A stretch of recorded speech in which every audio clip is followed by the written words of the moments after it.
அஸ்ஸலாமு அலைக்கும் friends, welcome back to channel trading foods. நாம் இன்றைக்கி பார்க்குறது ரொம்ப இன்ட்ரெஸ்டிங்கான ஒரு ரெசிபி தான். வாங்க அதன்னு பார்க்கலாம்.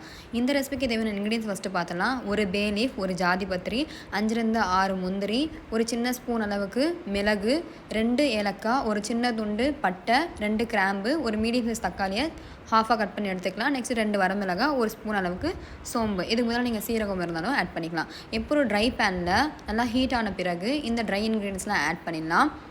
ஆட் பண்ணிட்டு ஹை ஃப்ளேமில் வைக்காமல் மீடியம் ஃப்ளேமில் நல்லா ரோஸ்ட் பண்ணி எடுத்துக்கலாம். நல்லா ரோஸ்ட் ஆனதும் இந்த அரோமா வந்து நல்லா ஒரு ரிச் அரோமாவாக இருக்கும். அந்த ஸ்டேஜில் நீங்கள் ஆஃப் பண்ணிடலாம். ஹை ஃப்ளேமில் வைக்கும்போது கருகிற மாதிரி இருக்கும். அதனால் லோ ஃப்ளேமில் வச்சு நல்லா ட்ரை ரோஸ்ட் பண்ணி எடுத்துக்கோங்க.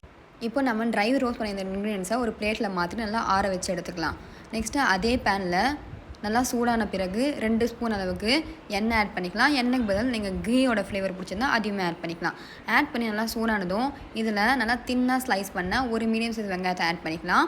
ஆட் பண்ணிட்டு இந்த வெங்காயம் நல்லா ப்ரௌன் ஆகிற வரைக்கும் இது நல்லா கலந்து விட்டு வதக்கி எடுத்துக்கலாம். உப்பெல்லாம் எதுவுமே இந்த ஸ்டேஜில் ஆட் பண்ண தேவையில்லை. எதுவுமே ஆட் பண்ணாமல் நல்லா இந்த ட்ரை ரோஸ்ட்டாக வந்து வெங்காயம் நல்லா ப்ரௌன் ஆகிற வரைக்கும் இது நல்லா வதக்கி எடுத்துக்கலாம்.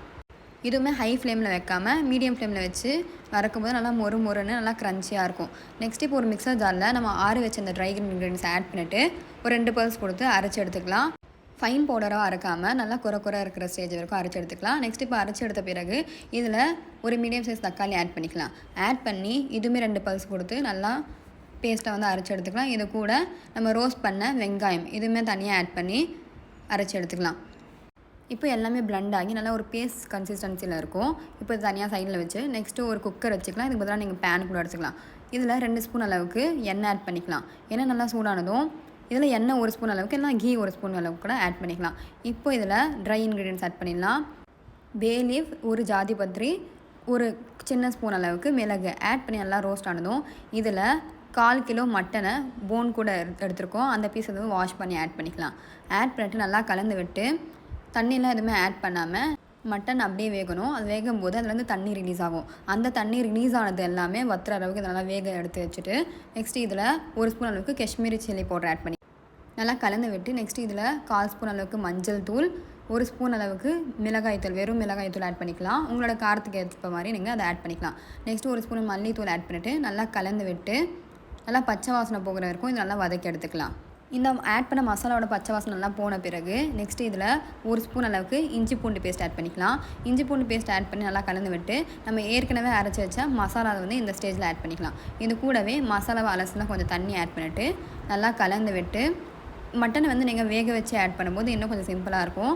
இப்போது இதை கலந்து விட்டு இதில் தேவையான உப்பு ஒரு 1/2 ஸ்பூன் அளவுக்கு ஆட் பண்ணிக்கலாம். ஆட் பண்ணி நல்லா கலந்து விட்டு இப்போ மட்டன் வேகிறதுக்காக 1 கப் அளவுக்கு தண்ணி ஆட் பண்ணிக்கலாம். தண்ணி ஆட் பண்ணிட்டு ப்ரெஷர் குக் பண்ணி ஒரு 4 to 5 விசில்ஸ் வந்து வெட்டி எடுத்துக்கலாம். இந்த ஸ்டேஜுக்கு பதிலாக நீங்கள் ஏற்கனவே வேக வச்ச மட்டனை கூட ஆட் பண்ணிக்கலாம். அதோடய ஸ்டாக்குமே வந்து அதில் இருக்கும். இப்போ இந்த ஸ்டாக் வந்து நல்லா வத்துற அளவுக்கு மீடியம் ஃப்ளேம்லேயே வச்சு குக் பண்ணி எடுத்திங்கன்னா செம்மையான ஒரு டிஃப்ரெண்ட் ஸ்டைலில் மட்டன் கிரேவி ரெடி. கன்சிஸ்டன்சி பாருங்கள், இந்த மாதிரி திக்காக நல்லா ஃப்ளேவர்ஃபுல்லான ஒரு மட்டன் டிஷ் ரெடி. கண்டிப்பாக அந்த ரெசிபி ட்ரை பண்ணி பாருங்கள். கடைசியாக கொஞ்சமாக கொத்தமல்லி தூவி சூடாக சர்வ் பண்ணி என்ஜாய் பண்ணுங்கள். இன்னும் நிறைய வீடியோஸ்க்கு எங்களோட சேனல் சப்ஸ்கிரைப் பண்ணி சப்போர்ட் பண்ணுங்கள். ஒரு சின்ன சமையலை ரசிக்கலாம் வாங்க. தேங்க்யூ.